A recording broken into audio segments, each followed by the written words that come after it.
আসসালামু আলাইকুম। আজকে আমি শেয়ার করব স্যাভলন অ্যান্টিসেপটিক লিকুইড সম্পর্কে। স্যাভলন হচ্ছে একটি শক্তিশালী জীবাণুনাশক। এর প্রস্তুতকারক কোম্পানি হলো এসিআই লিমিটেড।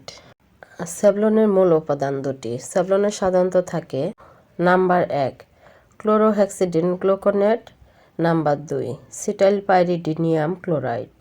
এগুলো জীবাণুনাশক হিসেবে কাজ করে। স্যাভলন হলো ব্যক্তিগত যত্নের জন্য অ্যান্টিব্যাকটেরিয়াল পণ্য। স্যাভলন বাজারে বিভিন্ন ফরম্যাটে পাওয়া যায়। অ্যান্টিসেপটিক লিকুইড ও অ্যান্টিসেপটিক ক্রিম হিসেবেও পাওয়া যাচ্ছে। এখানে 112 মিলি স্যাভলন লিকুইডের বর্তমান বাজার মূল্য 60 টাকা। কার্যকারিতা: যেসব কাজে স্যাভলন লিকুইড ব্যবহার করতে হয় তা হলো কোথাও ক্ষত হলে ক্ষতস্থান ভালোভাবে পরিষ্কার করে স্যাভলন লাগাতে হয়, কারণ ক্ষতস্থানে অতি তাড়াতাড়ি জীবাণু সংক্রমণ ঘটে। জীবাণু সংক্রমণ রোধ করতে স্যাভলন অধিক কার্যকরী ভূমিকা পালন করে।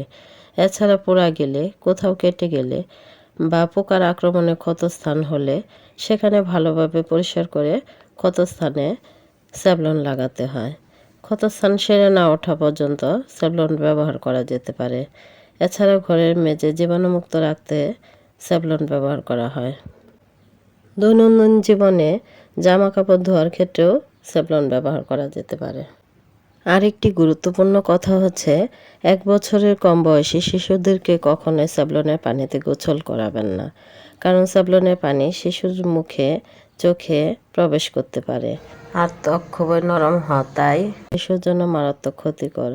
তাই শিশুদেরকে গোসল করানোর ক্ষেত্রে পানিকে 15 থেকে 20 মিনিট ফুটিয়ে হালকা কুসুম গরম পানিতে এই শীতে গোসল করাবেন।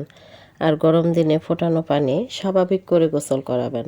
মনে রাখবেন, স্যাভলনের পানি দিয়ে পানিকে জীবাণুমুক্ত করার চেয়ে পানিকে ফুটিয়ে জীবাণুমুক্ত করে শিশুকে গোসল করানো সবচাইতে বেস্ট। আর বড়দের গোসলের ক্ষেত্রে আপনার গোসলের পানি যদি গ্রামের কলের বা মোটরের পানি হয় তাহলে এটি এমনিতেই ভালো বা বিশুদ্ধ হয়ে থাকে, তাহলে এখানে স্যাভলন ব্যবহার করার কোনো প্রয়োজন নাই। যদি কোনো শহরের ওয়াসার পানি হয় তাহলে সেক্ষেত্রে স্যাভলনের পানি মিশিয়ে পানিকে জীবাণুমুক্ত করে গোসল করতে পারেন। স্যাভলন ব্যবহারের সঠিক পদ্ধতি: পানি মিশ্রণের পরিমাণ: 1 বালতি কুসুম গরম পানিতে 1 থেকে 2 চা চামচ স্যাভলন মেশান। ভালোভাবে মিশিয়ে নিশ্চিত করুন যেন কোনো জমাট না বাঁধে। অত্যন্ত হালকা ব্যবহারের প্রয়োজন। স্যাভলন খুব শক্তিশালী জীবাণুনাশক, তাই শিশুদের জন্য কম ঘনত্বে মিশ্রণ ব্যবহার করুন। শিশুর ত্বক পরীক্ষার জন্য প্রথমে অল্প ব্যবহার করুন। শিশুর ত্বক সংবেদনশীল হলে প্রথমে একটি ছোট অংশে, যেমন হাত বা পায়ে প্রয়োগ করে দেখুন কোনো রিয়াকশন, লাল হওয়া বা চুলকানি হয় কি না। যদি কোনো সমস্যা না হয় তবে এটি গোসলের জন্য ব্যবহার করতে পারেন, তবে এটি 1 বছর বয়সের বেশি শিশুদের ক্ষেত্রে। শিশুর মুখ বা চোখে লাগাবেন না। স্যাভলন মুখ বা চোখ বা কানের কাছে ব্যবহার করা থেকে এড়িয়ে চলুন।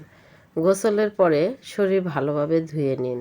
স্যাভলনের অবশিষ্টাংশ শরীরে থেকে গেলে তা শিশু ত্বকের জন্য ক্ষতিকর হতে পারে, তাই গোসলের শেষে পরিষ্কার পানি দিয়ে ভালোভাবে ধুয়ে নিন।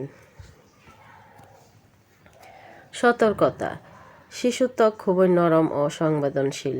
স্যাভলনের অতিরিক্ত ব্যবহার শিশু ত্বকে শুষ্কতা বা অ্যালার্জি সৃষ্টি করতে পারে। শিশু যদি কোনো চর্মরোগে ভুগে থাকে, স্যাভলন ব্যবহার করার আগে চিকিৎসকের পরামর্শ নিন। প্রয়োজন ছাড়া প্রতিদিন ব্যবহার করবেন না। এটি শুধু বিশেষ পরিস্থিতিতে, যেমন ত্বকের সংক্রমণ বা জীবাণুর আশঙ্কা ব্যবহার করুন। সাধারণত শিশুদের জন্য কুসুম গরম পানি এবং মৃদু বেবি সোপ যথেষ্ট, তবে কোনো ইনফেকশন বা জীবাণুমুক্ত করার প্রয়োজন হলে স্যাভলন নিরাপদভাবে ব্যবহার করা যায়। স্যাভলন শিশুদের নাগালের বাইরে রাখুন। এটি 25 ডিগ্রির নিচে কম তাপমাত্রায় রাখতে হবে। অতিরিক্ত তাপ বা ঠান্ডা থেকে এটি ক্ষতিগ্রস্ত হতে পারে, তাই শীতল ও শুষ্ক স্থানে রাখা শ্রেয়। আর স্যাভলন শুধু বাহ্যিক ব্যবহারের ক্ষেত্রেই প্রযোজ্য। ভিডিওটি ভালো লাগলে জনসচেতনতায় শেয়ার করতে পারেন। সবাই ভালো থাকবেন, সুস্থ থাকবেন। আল্লাহ হাফেজ।